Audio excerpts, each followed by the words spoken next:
آج دنیا کے اندر بکواس کی جا رہی ہے. دو قسم کے بکواسی ہیں. ایک تو جینون ہیں، جیسے فرانس کے ہیں، جینون بکواسی، جینون حرامی ہیں. آپ یقین فرمائیں قرآن نے ایسے نہیں کہا، قرآن نے ان کو حرامی کہا ہے، جو حضور صلی اللہ علیہ وسلم کی توہین کرنے والے ہیں. زنیم کہا ان کو. آپ ان کے نسب کا پتہ کر لیں، یہ حرامی، جس جو بھی توہین کر رہا ہے آپ اس کا نسب نکال لیں، حرامی ثابت نہ ہو تو مجھے پکڑ لیں. اللہ کی بات غلط نہیں ہو سکتی. ولد الزنا ہے یہ.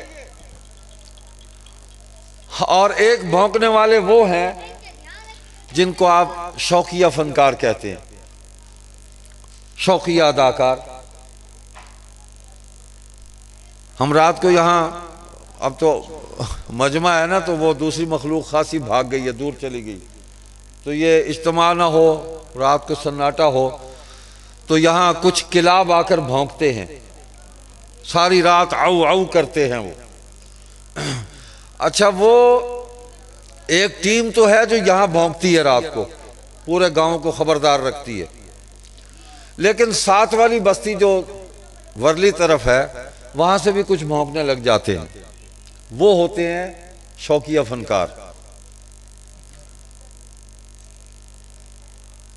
ان سے اگر کوئی پوچھے کہ تم کیوں بھونک رہے ہو تو وہ بتا نہیں سکیں گے کہ ہم کیوں بھونک رہے ہیں.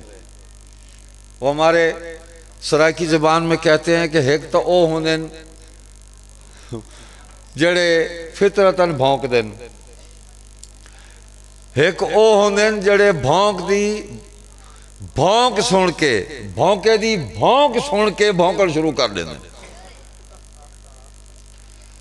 تو ایسے فنکار جو ہیں، جو دوسرے جو ڈاگز ہیں، بل ڈاگز، انٹرنیشنل بل ڈاگز، انٹرنیشنل حرامی، جو حضور صلی اللہ علیہ وسلم پر اتنی بڑی زبان نکال کر بکواس کر رہے ہیں، بھونک رہے ہیں.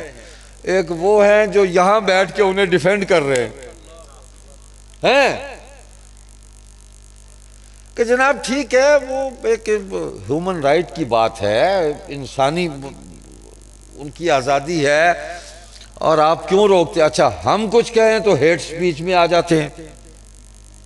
ہیٹ سپیچ، بین الاقوامی قوانین ہمارے سامنے کھڑے ہو جاتے. تو جناب والا، ہمیں تو اپنی آواز لگانی ہے، ہم نے قرآن سنانا ہے، قرآن کی تلاوت کرنی ہے، قرآن پڑھانا ہے، اور قرآن کی صدا کو قیامت تک دنیا کی کوئی طاقت اس کو بند نہیں کر سکتی. نعرہ تکبیر، تاج و تخت ختم نبوت، عظمت قرآن.